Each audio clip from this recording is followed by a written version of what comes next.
Hi friends, this is Gayatri. Welcome to our channel. திருமணமானவங்க ஆர்வ கோளாறுல சில விஷயங்களை மத்தவங்க கிட்ட ஷேர் பண்ணிடுறாங்க. அதனால பல விளைவுகள் ஏற்படுது. நமக்குன்னு சில விஷயங்கள் எப்போதுமே தனிப்பட்டதாகவே இருக்கும். அதை கவனமா கையாண்டா மட்டும்தான் வாழ்க்கை ரகசியமாகவும் மகிழ்ச்சியாகவும் இருக்கும். நம்பர் 1, தாம்பத்திய வாழ்க்கை ரகசியம். இப்ப எல்லாமே சோசியல் மீடியான்னு ஆனதுனால வீட்டு தாம்பத்திய ரகசியங்களை வெளிப்படையா ஷேர் பண்ண ஆரம்பிச்சிட்டாங்க. சமீபத்துல ஒரு ஷார்ட்ஸ் கூட வைரல் ஆச்சு. அதை கவனிச்சிருந்தீங்கன்னா தெரியும். ஹஸ்பண்ட் மனைவிட்ட இத்தனை சமையல் வீடியோ பாக்குற, உனக்கு ஏன் சமைக்க வரலன்னு கேட்பாரு. அதுக்கு மனைவி கணவன்ட்ட, நீங்களும் தான் இத்தனை விட்டு படம் பாக்குறீங்க, என்னத்த பண்ணீங்கன்னு கேட்பாங்க. இந்த மாதிரி காமெடிக்காக ஷேர் பண்றது அன்னைக்கு வேணா நல்லா இருக்கும், ஆனா பின்னாளில பிரச்சனைகளை ஏற்படுத்தும். ரெண்டாவது, கணவனும் மனைவியோ சில விஷயங்கள்ல இன்செக்யூரிட்டியா ஃபீல் பண்ணுவாங்க.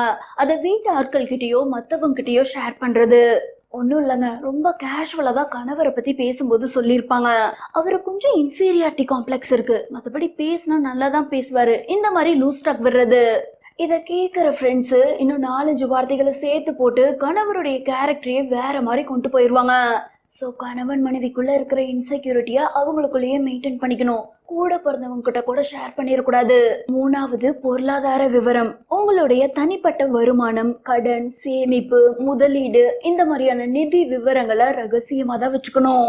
ஃபார் எக்ஸாம்பிள், நீங்க சிலதுல முதலீடு பண்ணும்போது அது உங்களுக்கு நல்ல லாபத்தை தரலாம். உங்க ஐடியாவை கேட்டு உங்க சொந்தக்காரவங்க யாராவது முதலீடு பண்ணும்போது அதுல அவங்களுக்கு லாஸ் ஆச்சுன்னா அதுக்கு நீங்க தான் முழு பொறுப்பாவீங்க. முக்கியமா இந்த சேலரி விவரங்களை சொந்தக்காரங்க கிட்ட சொல்லக்கூடாது. ஏன்னா ஏதாவது ஃபங்க்ஷன்ல மீட் பண்ணும்போது இந்த சேலரியை வச்சு கம்பேரிசன் பண்ணியே மனைவியே டென்ஷன் ஆக்கி விட்டுருவாங்க. அடுத்து, கல்யாணம் ஆனவங்க தங்களோட குழந்தைகளுடைய சின்ன சின்ன அச்சீவ்மெண்ட்ஸை சோசியல் மீடியால போஸ்ட் பண்ணிட்டே இருக்கக்கூடாது. கண்ணு படுங்கிறதுக்காக சொல்லல, ஆனா இந்த நெகட்டிவ் எனர்ஜிங்கிறது கண்டிப்பா இருக்கும். அதே மாதிரி உங்க குழந்தை ஃபியூச்சர்ல என்ன படிக்க போறதுங்கிறத முன்கூட்டியே டிசைட் பண்ணிட்டு எல்லார்கிட்டயும் தெரியப்படுத்தக்கூடாது. உங்க கனவுகளை இந்த மாதிரி ஷேர் பண்ணீங்கன்னா சொந்தக்காரங்க பேசுறதுக்கு டாபிக் கிடைக்காம இதை பத்தியே பேசிட்டு இருப்பாங்க. உங்க குழந்தைங்களுக்கு தான் தேவையில்லாம ஸ்ட்ரெஸ் ஆகும். அடுத்து, கணவன் மனைவி ஏதாவது சண்டை போட்டிருப்பாங்க, அப்ப குடும்பத்தை பத்தின வேர்ட்ஸ் ஏதாவது யூஸ் பண்ணிருப்பாங்க. பொதுவா பொண்ணுங்க தான் இந்த மிஸ்டேக்க பண்ணுவாங்க. சண்டை போட்டுட்டு கோச்சிட்டு அவங்க அம்மா வீட்டுக்கு போகும்போது, என் ஹஸ்பண்ட் நம்ம வீட்டை பத்தி என்ன வார்த்தை சொன்னார் தெரியுமான்னு வீட்டு ஆட்கள் கிட்டேயே கதை பேசுறது. நாளைக்கே போய் உங்க ஹஸ்பண்டோட சமாதானாக தான் போறீங்க.